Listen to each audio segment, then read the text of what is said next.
നമസ്കാരം. ഇന്ന് 2025 നവംബർ മാസം 9 ഞായർ. സമൃദ്ധി സാംസ്കാരിക വേദി നുറുങ്ങ് വാർത്തയിലേക്ക് സ്വാഗതം.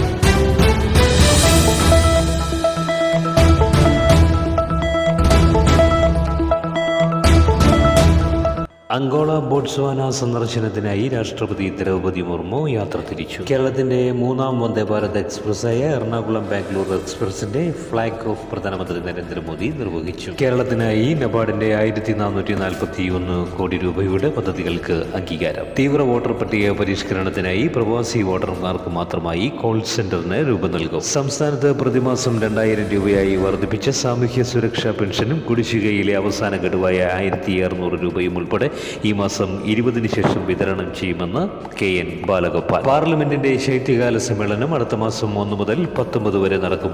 കാലാവസ്ഥ അടിസ്ഥാനമാക്കിയുള്ള വിള ഇൻഷുറൻസ് പദ്ധതിയിൽ പാലക്കാട് ജില്ലയിലെ നെൽകർഷകരുടെ പേര് ചേർക്കാനുള്ള അവസാന തീയതി ഈ മാസം 15 വരെ നീട്ടാൻ കേന്ദ്ര കൃഷി മന്ത്രാലയം തീരുമാനിച്ചതായി ജില്ലാ കൃഷി ഡെപ്യൂട്ടി ഡയറക്ടർ അറിയിച്ചു. ഈ വർഷത്തെ നാവികസേനാ ദിനാഘോഷ പരിപാടികൾ അടുത്ത മാസം 4 തിരുവനന്തപുരത്ത് നടക്കും. മഴ മൂലം മത്സരം ഉപേക്ഷിച്ചതോടെ ഓസ്ട്രേലിയക്കെതിരായ പുരുഷ T20 ഏകദിന ക്രിക്കറ്റ് പരമ്പര ഇന്ത്യക്ക്. ഇനി ഇന്നത്തെ ചിന്താ വിഷയം.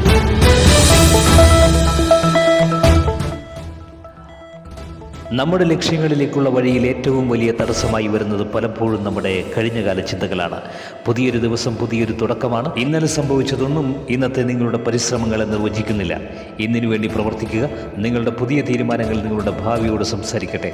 എവർക്കും ശുഭദിനം നേരുന്നു. സ്നേഹപൂർവ്വം ഞാൻ സുജിത് ഞാർക്കൽ, വാർത്താ പ്രായോജകർ സമൃദ്ധി സാംസ്കാരിക വേദി.